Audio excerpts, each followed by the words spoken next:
This is Femidi Live. I'm based in Nigeria and I like to talk about Nigeria and Africa, especially about the political landscape in this country, Nigeria. And sometimes I wonder what it feels like when you think about Africa as a continent and the implications of having so many young people who have their political choices to be made, and yet they have to choose between the reality on ground and what would be the ideal situation to help their future to come to play even faster than ever before. Welcome to the show. I am Femi D. Amale.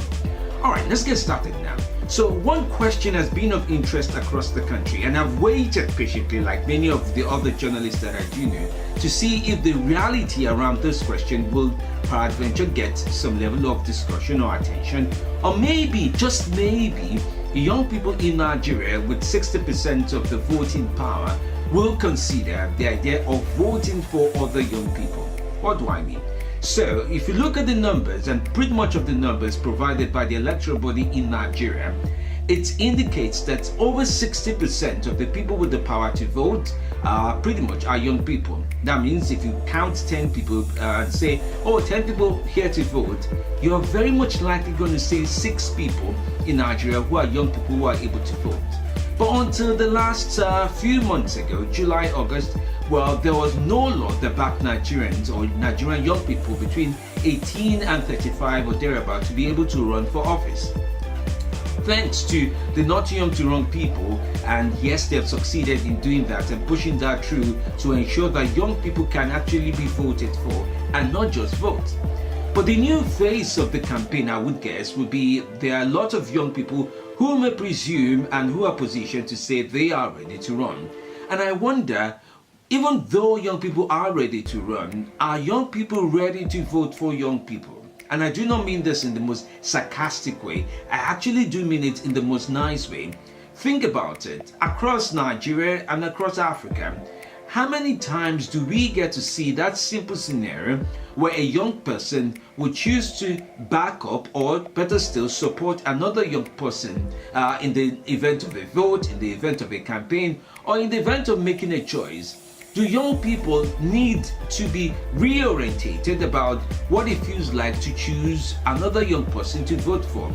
In simple words, we've never really had the opportunity, or better still, we've never really taken the opportunity on, let me even be more clever, and banked upon the opportunity to choose to vote for young people like ourselves. Why is that so? Is that not so much in the political DNA of young Africans across the country, or better still, across the continent, if I would say? Why is it that the idea of having young people vote for young people seem to be eluding us day by day, over and over again?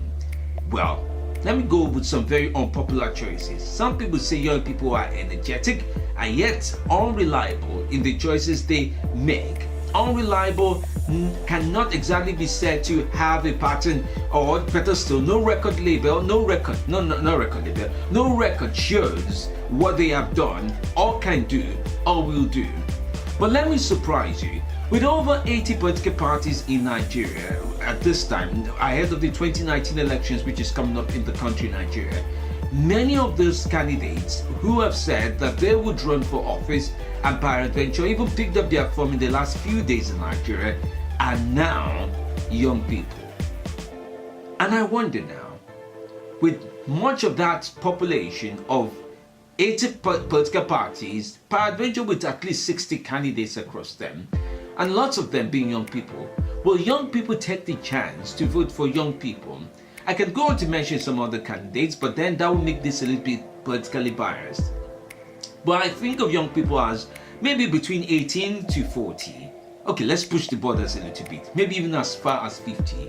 Because it's so interesting that, for example, in Nigeria, political class in Nigeria have been the ones that have been able to go through the First Republic, Second Republic, Third Republic, and even now where we are in Nigeria, the Fourth Republic. Well, the Third Republic pretty much was short-lived, and that was somewhere in the 70s into the 80s. But it straightly provides you with a little bit insight into the fact that the people who have led the country in the past stand a chance even more of coming back to run for office as against the newbies or newcomers. So, what can we do as young people to ensure that we back young people? And who would you be backing if peradventure they come before you to say they have picked up a fund to run for governorship, to run for president, to run for the Federal House of Representatives, or just to be a lawmaker across the country in their various means or in their respective space, would you vote for a young person, or do you still consider young people as energetic yet unstable? Would you consider voting for a young person? Apart from their running, are you ready to vote for a young person, and why or why not? Let me know what you think. Write back to me. Your comments, your subscription, your likes, all do me good. I like to see them across any of the platforms, from YouTube to Facebook, to Anchor, to iTunes, to TuneIn, Stitcher, Amplified Radio. All these platforms, of course, you would find my podcast there. But I'd like to really know, as a young person, are you ready to vote for another young person? Let me know what you think. You can as well reach out to me on social media at Femini Live on Facebook, Twitter, and Instagram. Thanks for listening in. Are you ready to vote for a young person? Big question for Africa, even more important now.